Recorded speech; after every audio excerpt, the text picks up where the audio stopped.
Hello, everyone, and thanks for joining us today for our customary time with Tony Khan ahead of our pay-per-view events. This one to discuss Revolution just ahead this Sunday from the Chase Center in San Francisco. So just a few more quick housekeeping notes in the interest of time and giving opportunity to, as many opportunities as many people as possible. We're going to kindly ask you to refrain from asking two-parted questions, and this includes write-ins, which we always welcome.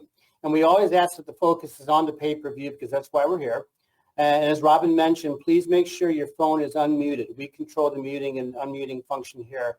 So please keep your line open and unmuted, and we'll get after it. So with that, I'm going to turn it over now to Tony Khan for some opening thoughts and remarks, and then we're going to open the lines for your questions. Tony? Thank you, Jim. Hey, everyone. Thanks for joining us today for this Revolution media call. I'm very excited about the event. There's some great matches on the card that have been building for a long time and really looking forward to personally, and I hope you are as well.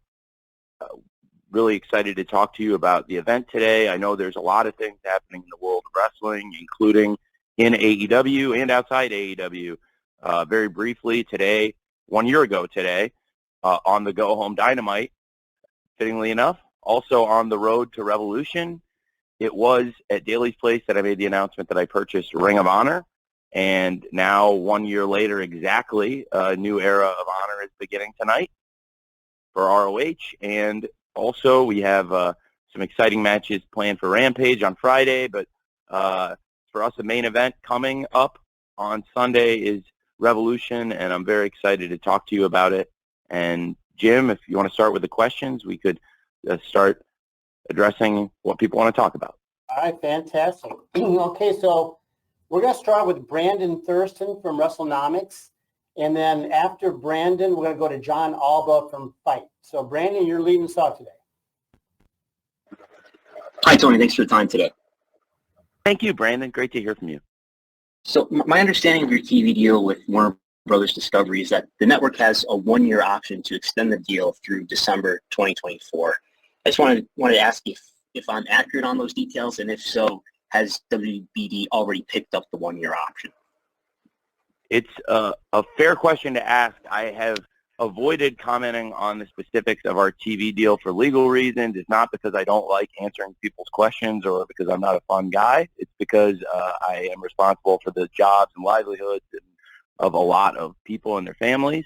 And in this case, I am not supposed to answer questions about the contract that we have or the media rights contract. We have a great partnership with Warner Brothers Discovery, and I just don't want to circumvent or violate those covenants, if that makes sense. I also feel terrible that I'm already commenting on the leadoff question. Brandon, do you have any follow-up or anything else you want to ask before I move on? Sure, I have a second one. Could you explain to us your strategy around house shows? Do you think house shows can be run profitably? And if not, what are the benefits that offset the costs? Thank you very much. I really appreciate the work you do, and I really appreciate you asking a question I can answer. Yes, I have a lot of thoughts on that. When we launched, we had a much smaller roster, and what we've done as the business model from the beginning is that we are a TV wrestling promotion, and the bulk of the revenue and the vast majority of the dates here will be filled by TV wrestling or streaming or pay-per-view specials. And with the rosters expanded, we have more availability, more dates on people, and also I do believe there's the ability to run house shows profitably, but I do think it's very, very challenging to make money on a house show, as we're seeing, and that's why we're learning the economics of it. We're trying to build that division up slowly to where we can do regular house shows and do more of them, but right now it's kind of a stick and move situation. We're in the process of developing more house shows to follow up on House Rules in Ohio on March 18th in Troy, Ohio. We're all excited about that, and we're benchmarking that. I think by giving ourselves some downside protection in terms of having some built-in revenue on these shows, it's our best opportunity to lock in profitability and guarantee those will be worthwhile events. And there's a lot of people that want to work on them. There's people I've never asked to work on them that are already asking what's going on with them, so those probably won't be the people I'll be chasing down as much to work them. But I have a big group of people that really do want to work on them, and I think it's the kind of thing I want to utilize, to the benefit of the roster, because the vast majority of the roster has made it clear that this is something they do want, house shows, and most people are chasing me down that they do want to work on the house show. So I'm very excited about that, and I think as we come out of Revolution, that'll be something very exciting for us that we have house rules coming not long after this huge pay-per-view. Thanks very much, Brandon, for your questions. Thanks, Brandon. Okay, as promised, I'm going to go to John Alva from Fight, and John is going to be followed by a write-in from Mike Johnson of PW Insider. John, your line is open. Thank you, Jim. Tony, always great to chat with you, especially before the pay-per-view here. Last night, you guys had a really intense segment to end the show between MJF and Bryan Danielson, and I'm someone who regularly follows Brandon Thurston's breakdowns of AEW television, and show structure has always been something I've been very fascinated in. I would love to know what your philosophy is in putting these shows together, especially in the lead up to a pay-per-view. This was one of the very few times in the last month or so that Bryan Danielson or MJF were actually in the main event segment. So how do you go about setting that structure for your shows, especially leading into a big blow-off at the pay-per-view? It's a great question. And it has been a mixture of trying to feature all of the prominent stories, most or many of which are featured in this pay-per-view Revolution on Sunday. And in doing so, trying to slot things in the show in a way that would do a favorable TV rating, and taking what has happened in prior weeks, trying to learn from that and do a better job the following week. I know that last week was the best we've done in a very long time on ratings, and one of our real high benchmark results, I really believe.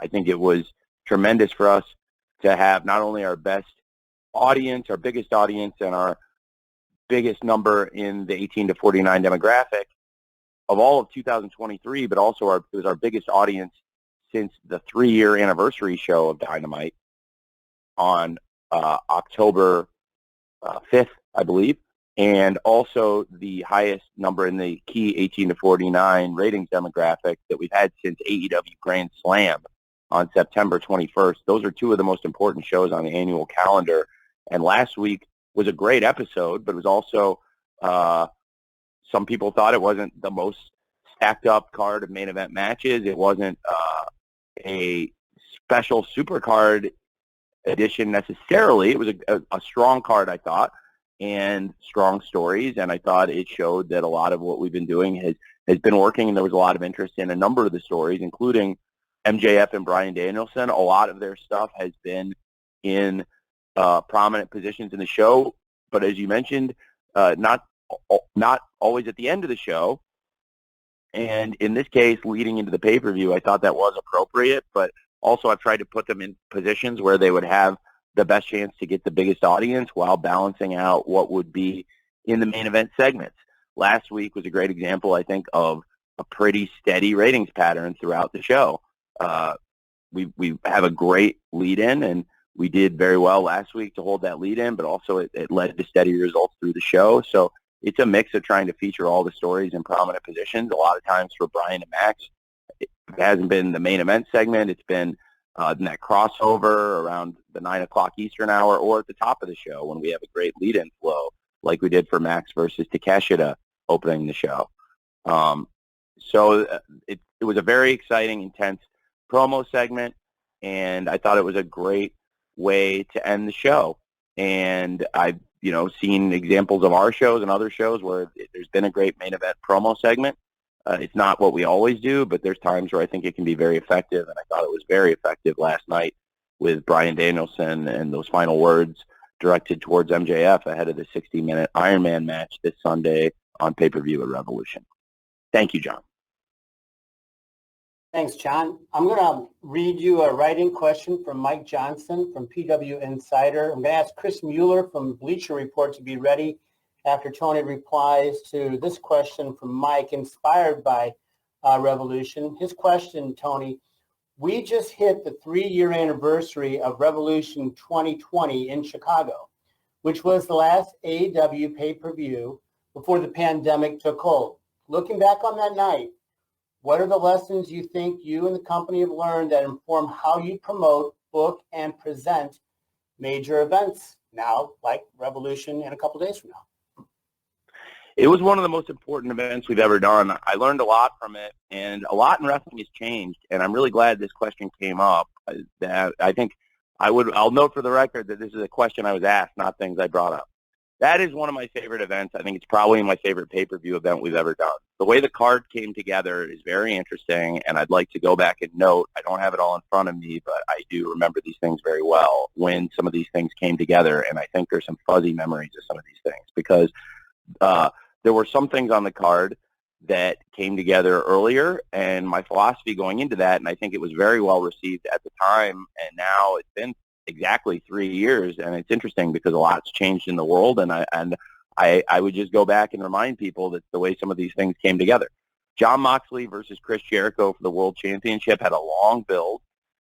It really had kind of hinted at the end of 2019 we'd go in that direction, but it really picked up at January 1st.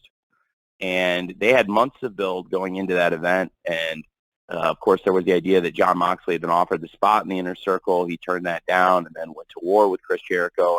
And at the time, the Inner Circle, that was a great story and a great main event program. A lot of the other matches came together as we got closer to the event, and I thought that made for a very exciting television leading to the event. But I think there's some perception that maybe all the matches were made weeks and weeks in advance, and it's simply not the case. And I thought it led to just as exciting an event as we've ever had. And Jericho and Moxley had months of build, as the world title match in this case has had months of build, as MJF versus the American Dragon, Bryan Danielson, for the World Championship is something that we had started to develop late last year and has been building up for months as a huge World Championship program, and I'm every bit as excited for that.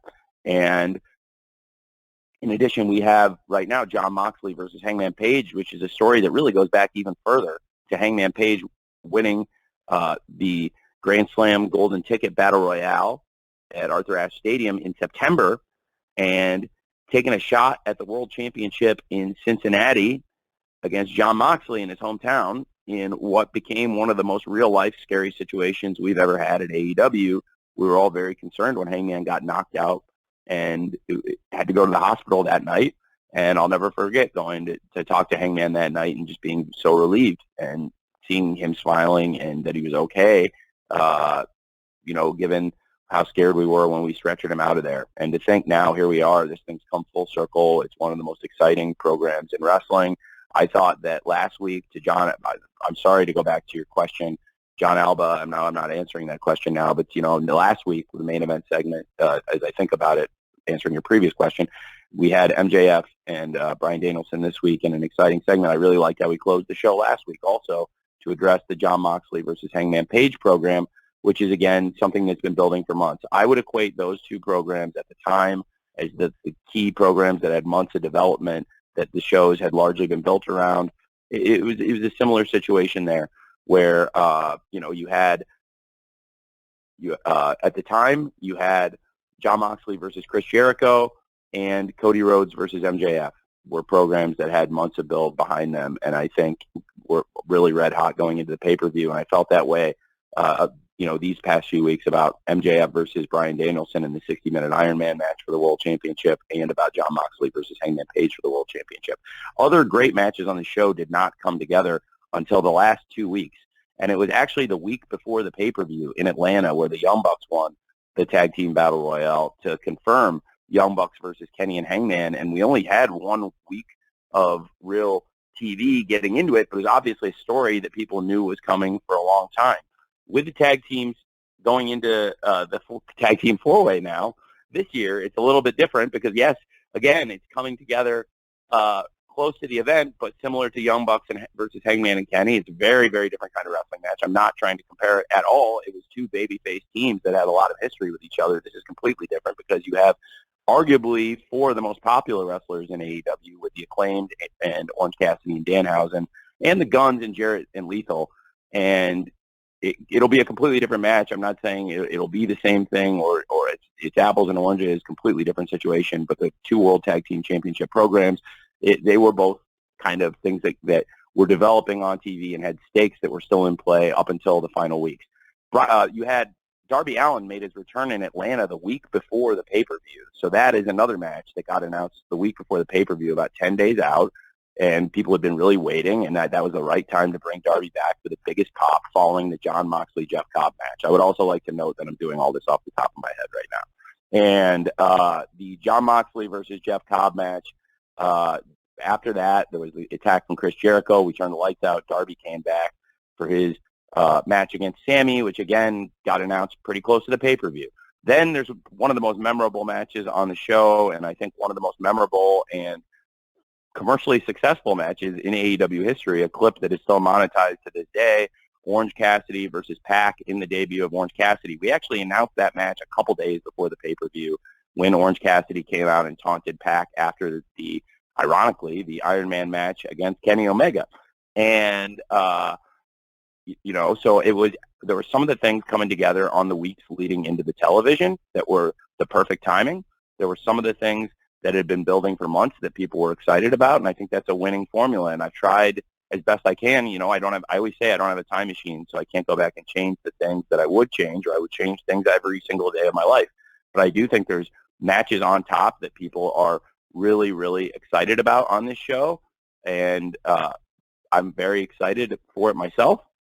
But we've seen some of the matches that have come together a little bit closer to the pay-per-view, and some of the things that have been building for months, and I thought that was a formula that worked very well then. And I remember at the time people were saying, like, oh, they're just announcing this right before the pay-per-view, but then the pay-per-view happened, and people absolutely loved it, and now people look back and say it's one of their favorite builds. And I do think there's been a lot of shows in the last several weeks, really since the start of 2023, there's been a number of shows, more super positive reviews than anything else, where most of the shows we've done this year have been amongst the favorite shows of several people.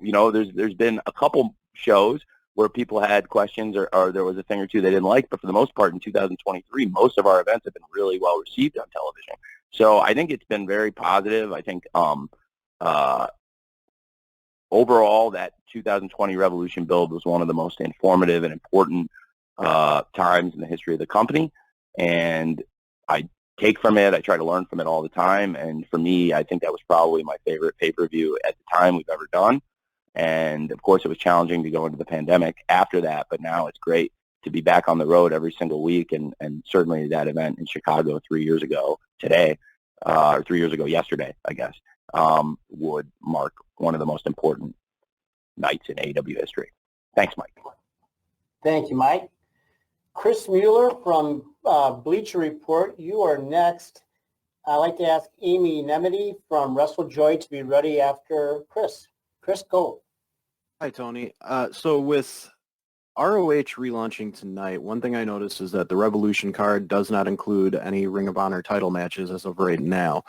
So moving forward, are you planning on drawing a clearer line between Ring of Honor and AEW, or can we still expect to see a fair amount of crossover on both shows?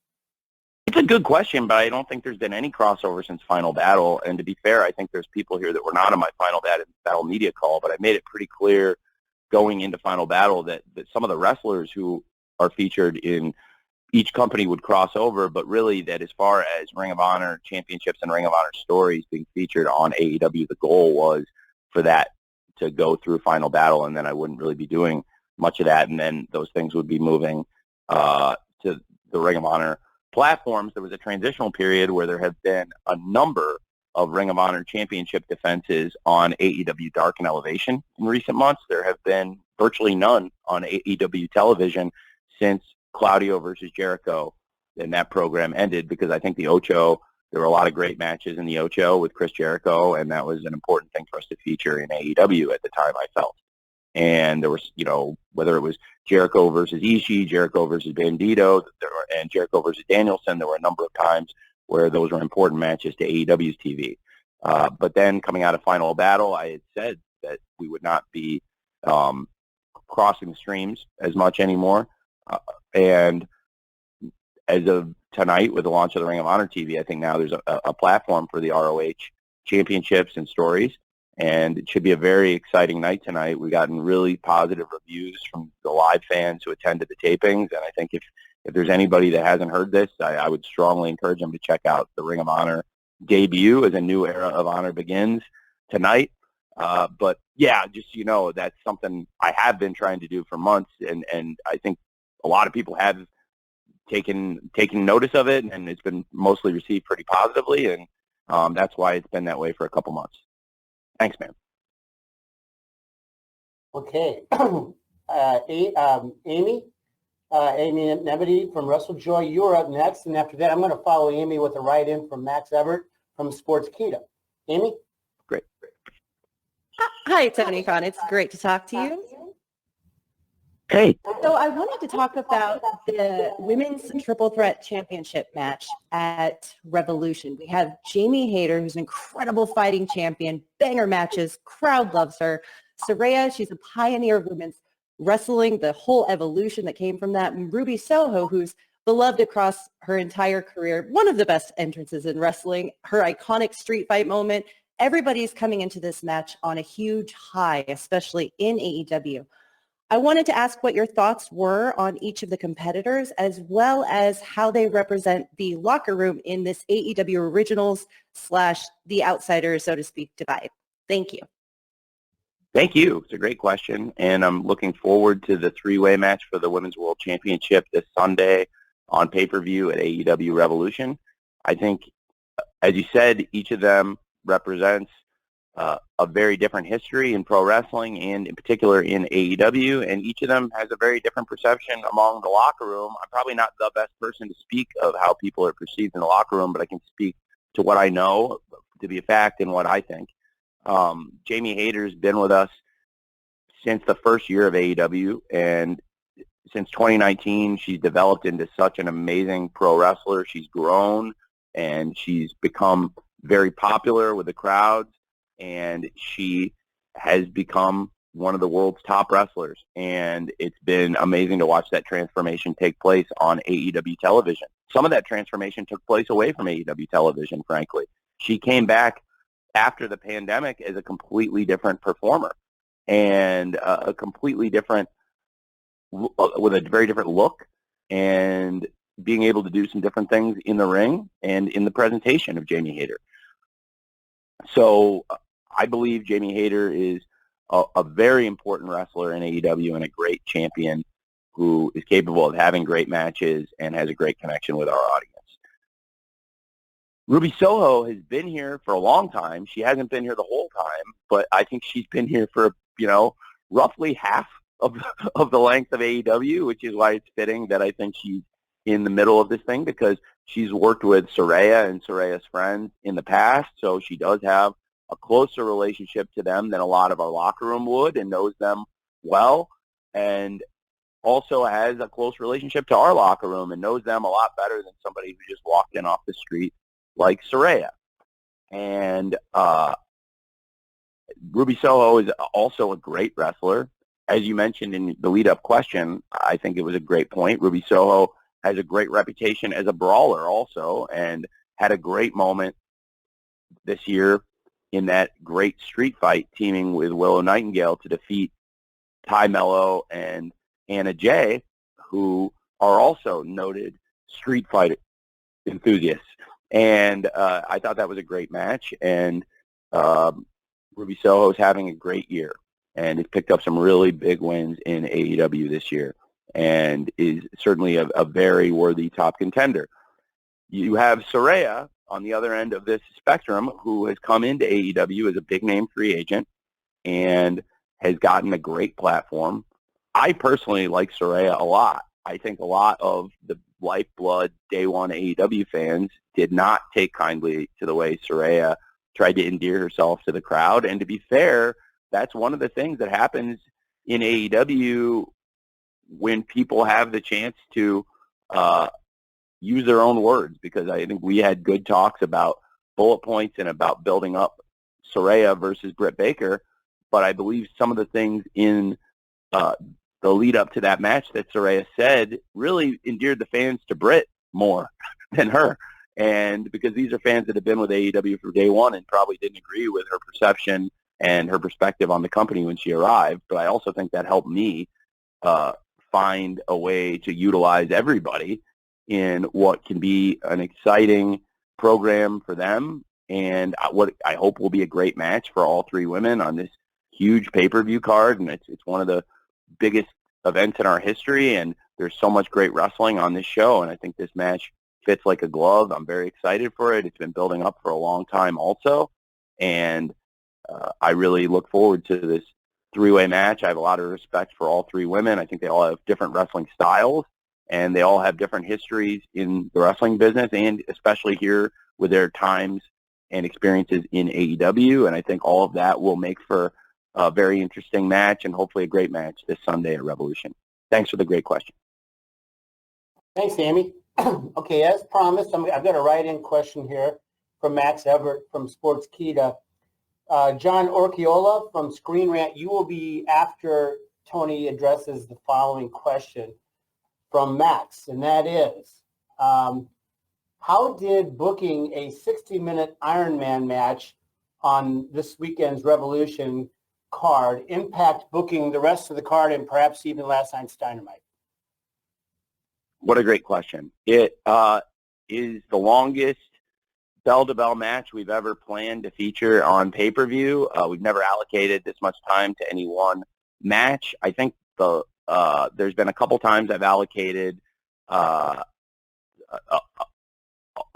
good amount of time to a match, but never what you have to do for a 60-minute Ironman match. So in terms of formatting the pay-per-view, it is a bit different. It's less matches than we've done on some of our pay-per-views, but I think it will be a great event, and there will be a lot of time for the main event, to say the least, but there will also be a lot of great matches on tap for this card that I think people are really looking forward to. I didn't do as many matches on the pay-per-view card as I normally might have, but I also think we have as much exciting stories or TV as ever. And to your great question about how that affected last night's show, we saw that the Face of the Revolution ladder match, which has been featured the past few years at the Revolution pay-per-view card, I thought the best chance to get that involved and utilize that IP and utilize that match that fans enjoy, and give a great wrestler like Powerhouse Hobbs in this case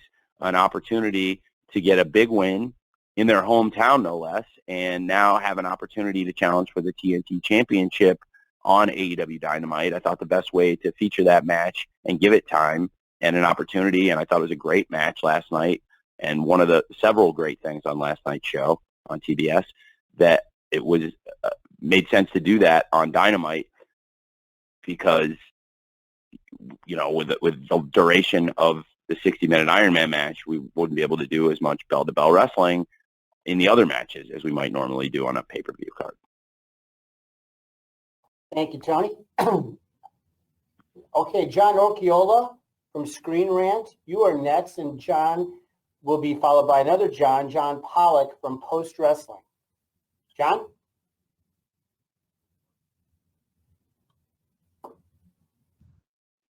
John, you're muted.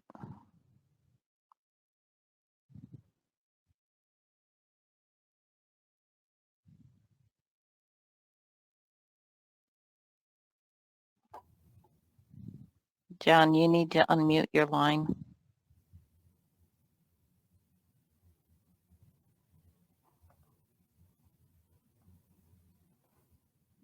Robin, can we go to John Pollock in the meantime? John, if you're ready, John Pollock, and we can try John Orchiola after that.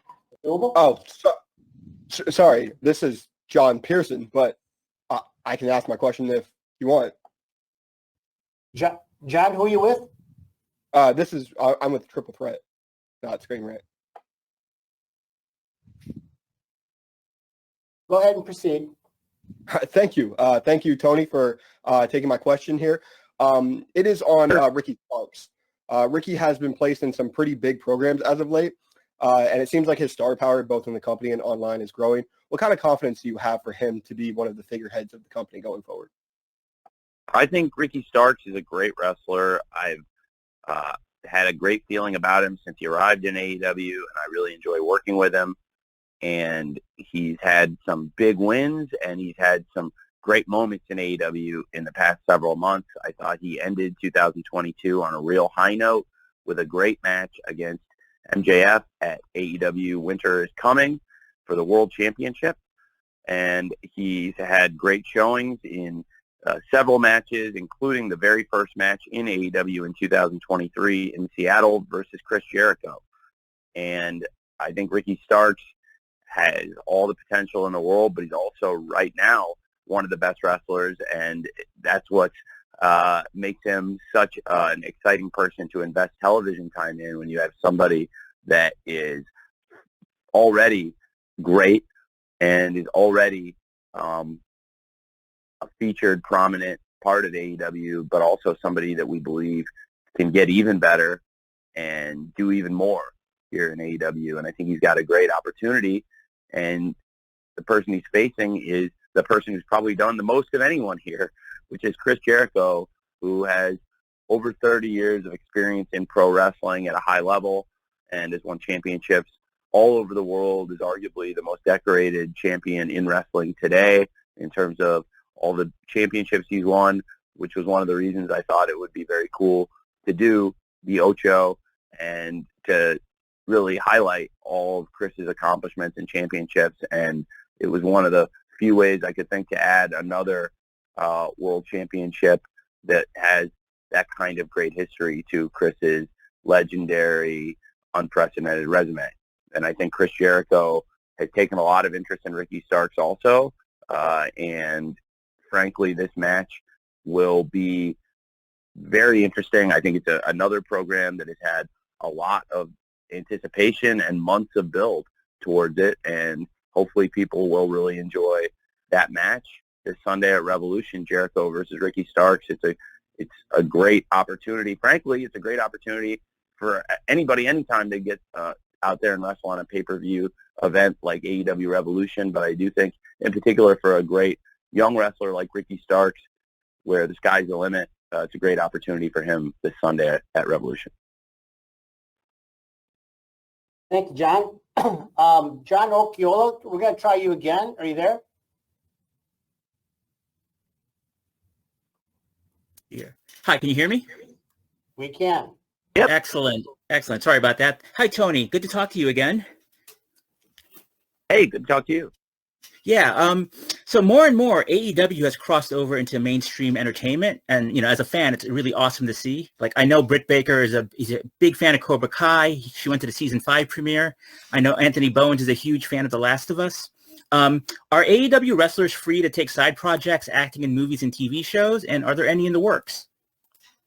We work with the wrestlers in AEW anytime they have a big opportunity.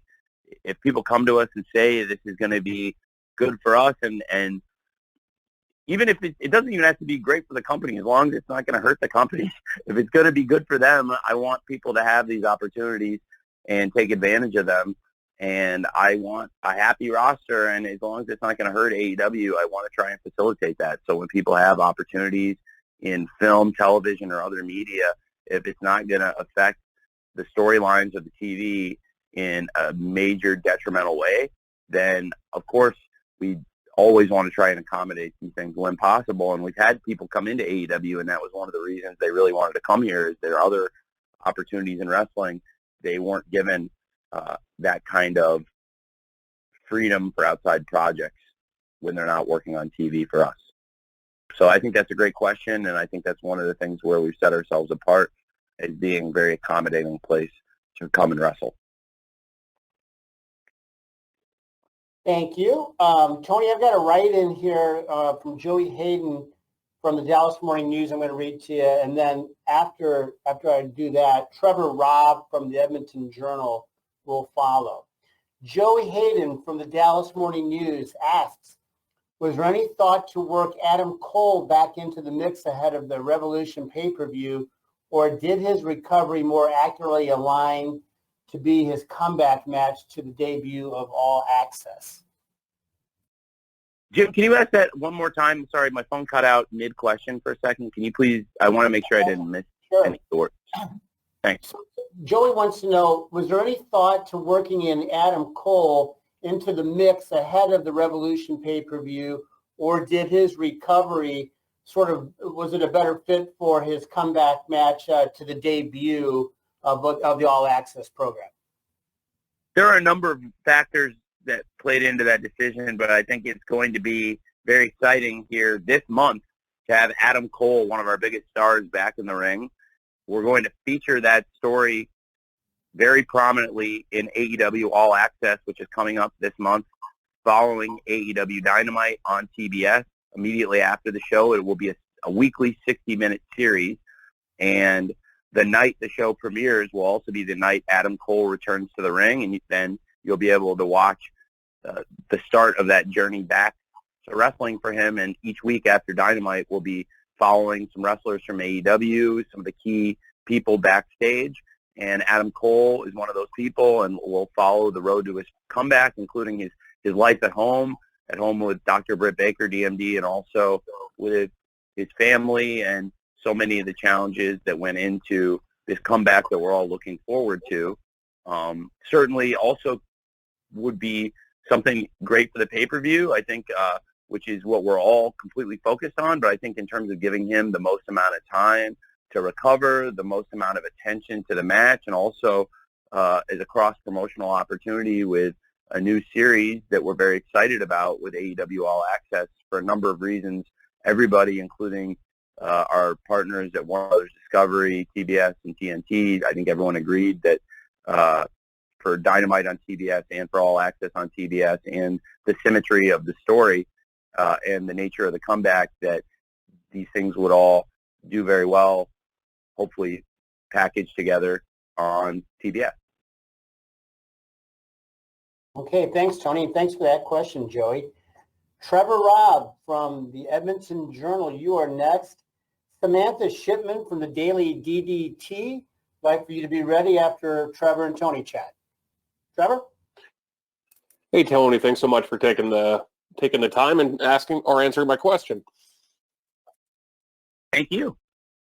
I just wanted to talk about the style and the presentation of AEW, because it has had a bit of a makeover here of late. You had a new entrance starting at the year. You have new videotrons and graphics. We saw now with Ring of Honor restarting that there's a new presentation that's now filtering over to dark as well. I'm not sure if we're going to see a custom set for Revolution here on Sunday, but I'm just wondering, I guess, how you balance that desire to want to revitalize and maybe freshen up the look of AEW while also maintaining that core AEW vibe. Well, at the start of 2023, we wanted to update our look on TV and streaming, and so our arena set and some of the graphics packages were updated with a new look, and I think it's been very well received, and I think it was a good change for us, and I really like the new look. In addition, our set at Universal Studios and our digital look, where we've got AEW Dark filming, and also where Ring of Honor's weekly series is now filmed, that was an important project for us, and I think that was very successful. The crew did a great job updating that look and adding seating capacity, but also improving the look with new video signage and an updated look of that presentation that I think has been very, very good. So it's something that we don't want to make those kind of changes constantly, and do want to settle on a look and want to keep the look of AEW consistent, but also find ways to freshen up the presentation when we can. So I think this year those changes have mostly been well received. So that's a good sign that we'll stick with them. Thanks, and I think in general, though, it's a great question, and it's the kind of thing we can plan to follow. And I don't think there's a set time for the next time we would make changes, but I think this was a great refresh, and now we have a great look for 2023. Thank you. Thanks, Trevor. Samantha Shipman from the Daily DDT is next, and Samantha will be followed by Stu Myrick from 104.9 in Austin, Texas. Samantha? Hi, Tony. Hi.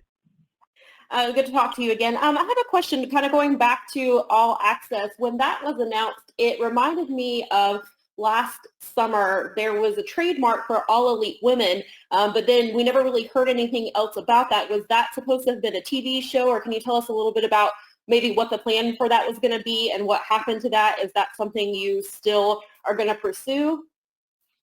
Yeah, I would love to have that show be a show that gets picked up. I think it is an idea I had for a show, and it's something I would love to do, is All Elite Women, and that's why I filed the trademark, because I think it's a good idea.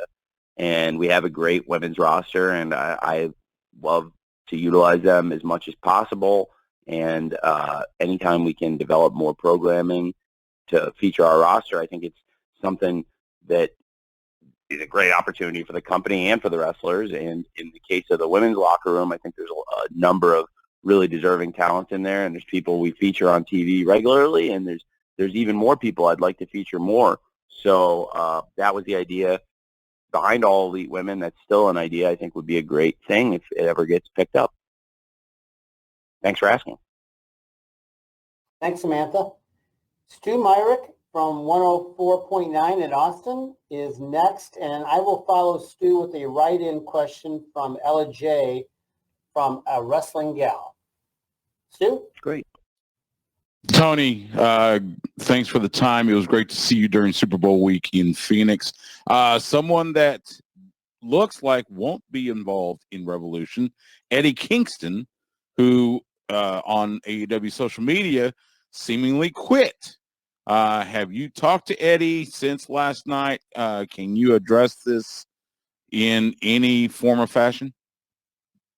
Yeah, I have talked to Eddie since last night, and I would encourage people to stay tuned to pro wrestling. Stay tuned to AEW and other forms of pro wrestling. Of course, there's a lot of exciting things happening in the sport, in AEW, and also in our metaverse of pro wrestling, including New Japan, and of course tonight the launch of the new Ring of Honor. So a lot of exciting things happening, and I have had a chance to talk to Eddie about that, and I'd say stay tuned to the wrestling business, and then you'll see what happens next.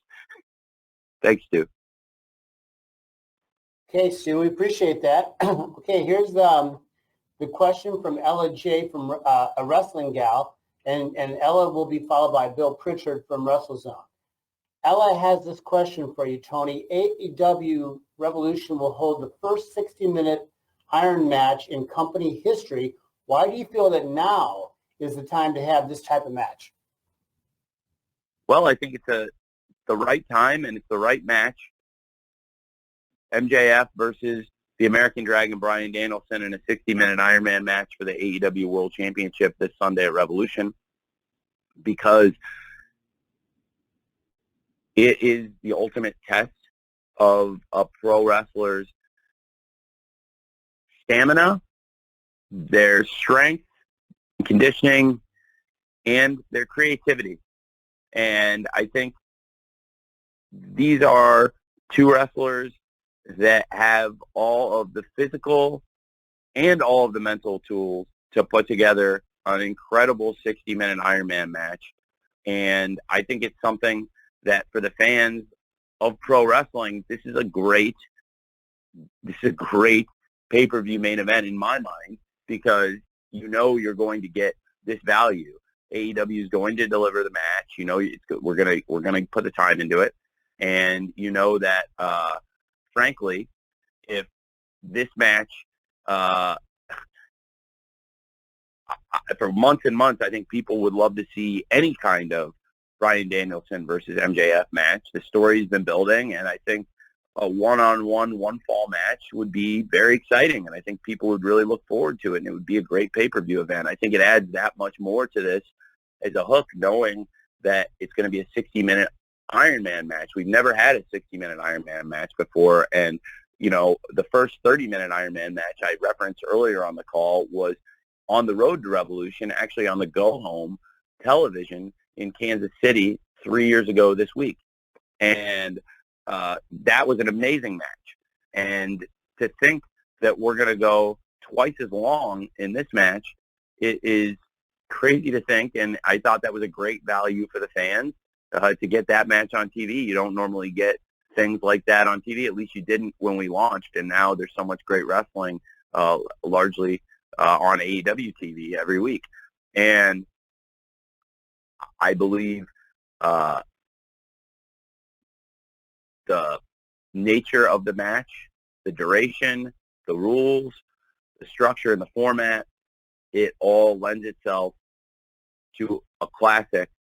And I believe MJF and Bryan Danielson are capable of having that classic match. And over the months since Bryan Danielson won the championship under, since MJF won the championship under questionable circumstances at Full Gear, utilizing Bryan Danielson's mentor, Lord William Regal, in his pursuits, and then cast Lord Regal aside, I think the story has continued to build, and now it's become such a personal and intense rivalry between the two men that I personally cannot wait to see them share the ring.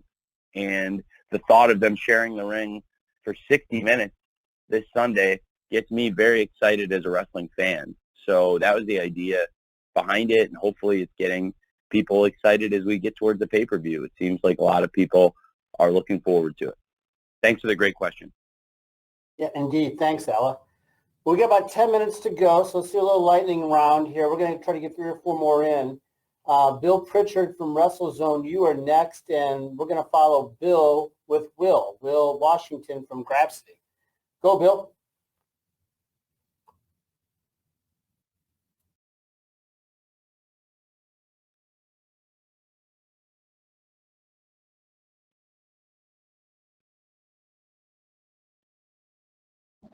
Bill, we can't hear you if you're asking a question. Can you hear me? Yes, now we can. Hello?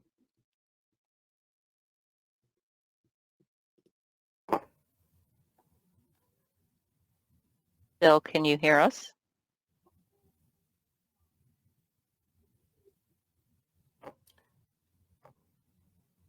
Why don't we go to Will, and then Can you hear me now? we'll revisit Bill. Will Washington, are you ready? Yes, I am. Tony, can you hear me? Hey, Will. I can.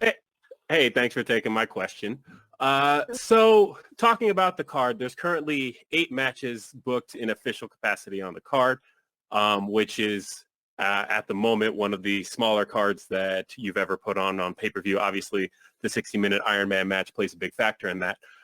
Do you foresee, with Rampage coming up, any other matches being added? We noticed that, of course, the TBS title isn't being defended this time around. You had a program being built between Swerve Strickland and Keith Lee that doesn't have a match on here yet. Do you anticipate adding any more matches to the card as we get closer, or do you think it's pretty set with the 8? I think it's fairly set. I think there's some circumstances around Jungle Boy and Christian and clarifying what is to come between the two men in this fight that they want to have. But Christian had been out injured until a couple weeks ago and made his return to TV. And there were so many hot things happening leading into Revolution, and that added some fuel to the fire, we thought. It was a great promo last night by Christian, I thought, and got people excited for that. So that's a situation in flux, as I mentioned, in the original Revolution in 2020, a lot of matches that had months of anticipation and build, and then some exciting things that came together in the final few weeks that made the go-home TVs that much more exciting. And I think with the 60-minute Iron Man match on the card, it would be challenging to get more matches on the main pay-per-view card. But I do think there is potential. We still haven't announced anything for the pre-show. There's still potential there, but I do think in general the 8 matches on the pay-per-view card, given the 60-minute Iron Man match, makes sense in the formatting. So that's probably what we'll end up with, is my instinct. Thanks for asking, Will. It's a great question, and I know that I think people should still tune into Rampage because there will be impact on the event this weekend from tomorrow's show. But as far as beefing it up and adding a completely new match to the card or adding anything in, I think that would be a challenge to the timing, and I want to make sure all the matches have a good amount of time to have great matches. And, it seems to be overall by the fans pretty well received because I think everybody wants to make sure that all those matches have, good time and that we still have plenty of time allocated for the 60-minute Ironman match for the World Championship. Thanks for asking, Will. Thanks, Will. We're going to try Bill Pritchard again. So Bill, be ready here. And then I'm going to follow Bill with a write-in from Corey Smith of City Wrestling Radio. Bill, you there? Can you guys hear me now? Yeah, we can. Oh, okay, perfect. Good afternoon, Tony. How are you? I'm well. How are you? I'm good now that I got on and worked out my tech issues. Good. What's your question? A few weeks ago, you were on the Baby Huey show talking about how, and this kind of goes along with Will's question, about how you weren't going to try to stuff too much into the Revolution card because of the Iron Man match. But how do you feel about the perception that your pay-per-view cards are running too long? And I want, before you answer, note that most of the original cards for a few years had single-digit match counts on them. It really wasn't until the past few months that it started to go over double digits.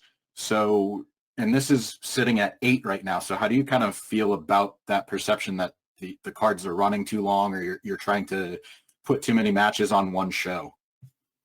Well, the cards have been, other than Double or Nothing 2022, because that was a unique situation with the NBA having a Game 7 on the night of our pay-per-view that we didn't know that series was going to go 7 games, and it's very unlikely in general that series do go 7 games. So I planned a little bit differently and put a lot of the meat of the card right after the game, and that did seem to serve us well because that was the most in-show late buys we've ever done for a pay-per-view. And so I do think that was an effective business strategy. And on the West Coast, certainly it didn't hurt the energy of the show at all, because the energy for the last 3 matches was probably the best energy in the entire show for Anarchy in the Arena, the World Tag Team Championship match, and the World Championship match. And I think the duration has been the same for all of them. I believe we've done about 16 shows, and they've all been the same length except for one. Now, in terms of the number of matches that we've played with a little bit, but we've always had long matches and a lot of stuff on the pay-per-views. I think this is a good number in terms of letting the matches breathe, but this also is a little unique with 8 matches in that it ensures that we'll have the appropriate amount of time for what will be a historic main event, something that's really unprecedented here in AEW. We've never tried. And I'm very much looking forward to it. It seems like it's been very well received by the fans, and I understand. I would love to get, as many wrestlers as possible on the pay-per-view card, but obviously there has to be a balance, and it seems like for this Sunday, it's been very well received by the fans. Okay, Tony, thank you. And this is going to take us right up to the hour, so we're gonna finish, I believe, here with Corey Smith from City Wrestling Radio. And it's an appropriate question, Tony, for the occasion. What was some of the deciding factors to bring AEW Revolution to San Francisco and the Chase Center? What a great question. The Chase Center is one of the best events Revolution is one of our biggest events, and the Chase Center is one of the best arenas in the country. And the Bay Area is one of the top markets. It made a lot of sense when there was availability at the Chase Center on the weekend, and to be able to bring AEW Dynamite last night and AEW Rampage tomorrow night to the historic Cow Palace. We were just very excited about this opportunity. It's a really important market for us. It's been a great TV market for AEW, and there's so many fans in the Bay Area, and that's why we wanted to bring this big event, this big week here to San Francisco and the surrounding areas. And the Chase Center, it's a newer arena. It was best in class basketball arena, and it's a great venue for us for a pay-per-view. So we've been looking forward to coming and making our debut in the Bay Area for a long time, and this felt like the right timing and the right event to bring. All right, Tony. Tony, we have about 20 or 30 seconds. Do you have any closing thoughts for everybody here? Well, thanks for asking, Jim. I am very excited for this pay-per-view event. I really appreciate all of you joining us today and giving me the chance to answer your questions. I'm sorry to anybody who didn't get to ask anything. If you're going to be at the pay-per-view event, or if you can send a write-in, I'll try to answer as many questions as I can, or all of your questions if possible, after the Revolution card in the scrum. I really cannot say enough how much I appreciate you and all of what you do. On an individual basis, I enjoy interacting with you. Try to do media between pay-per-view events, and then obviously it's a crazy run-up, and we're all huddled up together like this talking about the event. But I look forward to working with each of you, hopefully in the future, and I just can't thank you enough for covering this. Hopefully see a lot of you in person on Sunday at Revolution. I'm just so excited for the event, and thank you for giving me this opportunity to talk to you about AEW Revolution today. Jim, thanks for moderating it, and I think that's probably about all I had to add, unless, Jim, you wanted to add anything else. No, really, that's it, Tony. I appreciate your time. We all do. And to everybody that joined us, thanks again. We're at the end of our time, but we will be distributing an audio recording to all attendees shortly, as we always do. So be looking for that.